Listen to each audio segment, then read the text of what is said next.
Hello दोस्तों, आज एक कहानी बता रहा हूँ भगवान बुद्ध के बारे में, महात्मा बुद्ध के बारे में। ये कहानी उनकी ही है, उनके बारे में है। इस कहानी का शीर्षक है अछूत कौन है। तो महात्मा बुद्ध प्रवचन सभा में बैठे थे। शिष्य समुदाय उनके इस मौन के कारण चिंतित हुए कि कहीं वह अस्वस्थ तो नहीं है। वो बहुत शांति से, बहुत एकाग्र मन से अपने मन में, अपने दिमाग आंखें बंद करके, अपना मौन धारण करके बैठे हुए थे।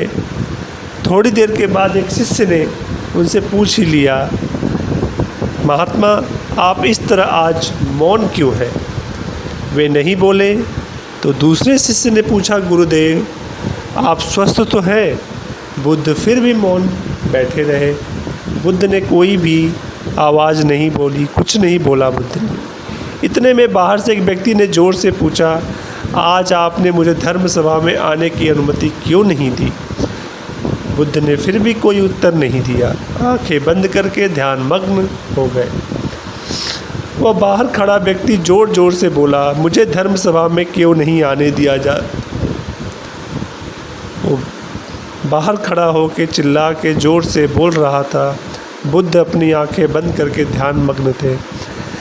धर्म सभा में बैठे बुद्ध के शिष्यों में से एक समर्थन करते हुए कहा कि गुरुदेव उसे धर्म सभा में आने की अनुमति प्रदान कर दीजिए।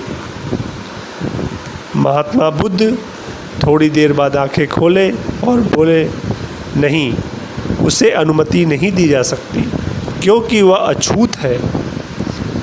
अछूत?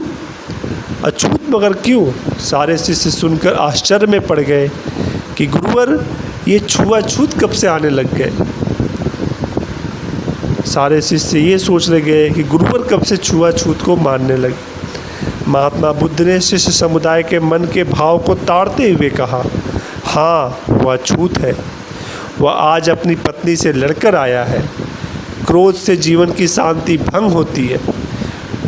क्रोधी व्यक्ति मानसिक हिंसा करता है। इस क्रोध के कारण ही शारीरिक हिंसा होती है।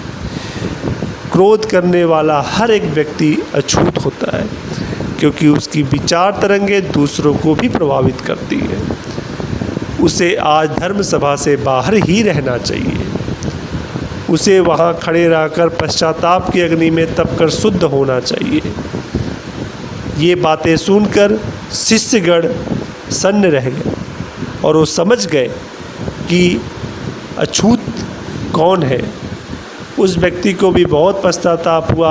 उसने कभी न क्रोध करने का प्रण लिया और तब बुद्ध ने उसे धर्म सभा में आने की अनुमति प्रदान की। तो दोस्तों, अछूत वो है जो अपनी क्रोध से अपने जीवन की शांति को भंग करता है और शारीरिक हिंसा करता है, मानसिक हिंसा करता है।